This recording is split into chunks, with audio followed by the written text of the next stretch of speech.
Filosofinya bahwa di masing-masing OPD ataupun SKPD ya, itu kan pasti ada unsur namanya PA, KPA. Jadi satu tingkat di bawah PA itulah KPA. Nah KPA ini tentunya inilah yang tentunya nanti menjadi pejabat pembuat komitmen. Itu untuk menyamakan dulu pemahaman. Kemudian siapa PPTK? PPTK kan singkatan dari pejabat pelaksana teknis kegiatan. Nah walaupun sekarang namanya kan subkegiatan, tapi nggak perlulah kita singkat namanya PPTSK. Nah nanti malah jadi lain PPTSK lagi gitu. Salah paham. Tapi tetap PPTK itu maksudnya melaksanakan subkegiatan di bidangnya sesuai tupoksinya. Di bagian ataupun bidangnya sesuai tupoksinya. Nah itulah sebenarnya PPTK. Artinya satu tingkat di bawah KPA. Kalau dia pejabatnya. Nah pertanyaannya kalau tidak ada lagi orang bisa nggak di luar daripada itu? Ya sepanjang sesuai tupoksinya bisa diangkat tentunya PPTK dari unsur jabatan fungsional. Ini mengantisipasi juga sebenarnya nanti ke depan kalau ternyata ada reformasi ya dari aspek eselonering ya, ada pemangkasan kalau nanti misalnya dialihkan semuanya menjadi fungsional. Mengantisipasi. Tapi prinsip tadi pertanyaannya, bisa nggak Kasubag menjadi PPTK? Bisa sepanjang kabaknya menjadi KPA. Namun kalau tidak ada KPA, tidak bisa langsung turun Kasubag menjadi PPTK. Kalau nggak ada KPA. Gitu. Ya KPA-nya misalnya tidak ada, maka PPTK-nya Kabid. Gitu. Saya takut nanti jebakan pertanyaannya. Bisa nggak misalnya ketika PA ditunjuk langsung Kasubagnya langsung menjadi PPTK-nya? Enggak. Kalau PA-nya misalnya tidak ditunjuk KPA-nya, ya tolong juga pejabat yang menjadi PPTK itu adalah Kabidnya ataupun Kabaknya. Gitu. Kemudian berapa orang PPTK?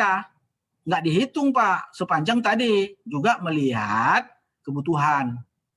Jadi ada juga faktor tentunya rentang kendali, besaran anggaran, dan seterusnya. Itu juga menjadi faktor juga dalam menentukan. Hanya memang PPTK ini, pejabat pelaksana kegiatan ini, sifatnya pengendali kegiatan. Termasuk nanti untuk mempersiapkan bahan-bahan dalam melaksanakan pengadaan barang dan jasa dalam hal kontrak-kontrak. Dan menyimpan hasil kontrak-kontrak.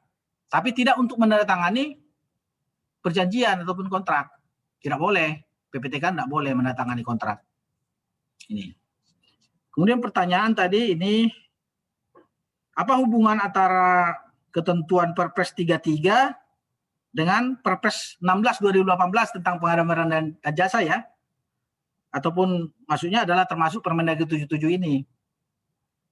Keterkaitannya nanti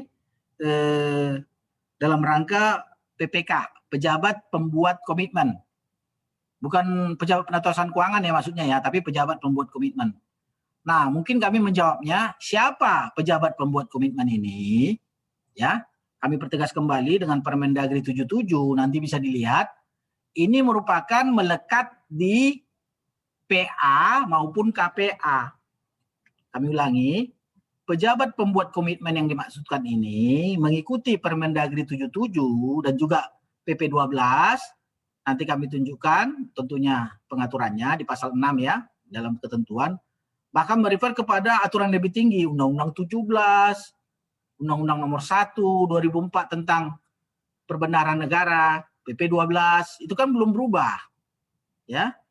Sehingga perjanjian ataupun penandatanganan ataupun siapa yang menjadi pejabat pembuat komitmen yang menandatangani kontrak, ya kan, yang membuat komitmen itu adalah PA. Atau kalau sudah dikuasakan kepada KPA, maka KPA. Artinya melekat di PA maupun KPA dalam melaksanakan tugas fungsi wewenang pejabat pembuat komitmen. Berbeda nggak dengan Perpres 16? Memang di APBN ada pengaturan karena memang di sana itu kan jabatan tinggi ya. Mulai dari eselon 1 ke eselon 2. Nah rata-rata kan di eselon 2-nya diberikan. Bahkan eselon 2 bisa menunjuk lagi PPK.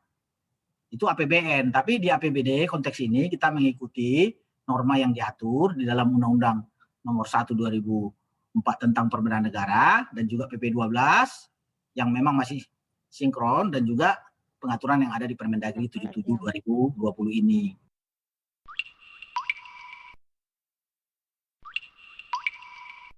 Pertama PPK. Siapa PPK? Tadi kami sudah tegas bahwa posisi, kedudukan, dan orangnya pejabat pembuat komitmen, ya kan, itu melekat. Orang yang melekat gimana sih? Berada pada dirinya, yaitu tugas selaku PA, pengguna anggaran, atau kalau ada KPA, tugas selaku KPA. Kalau pengertiannya di dalam Permendagri 77, PA garis miring KPA, itu maksudnya. Itu melekat tugas pejabat pembuat komitmen. Artinya, pertanyaan tadi, boleh nggak PA menunjuk lagi PPK? Ya nggak boleh. Dia nunjuk dirinya sendiri, ya nggak boleh. Nggak bisa. Apalagi menunjuk orang lain, lebih salah lagi. Gitu. Jadi melekat saja pengertiannya.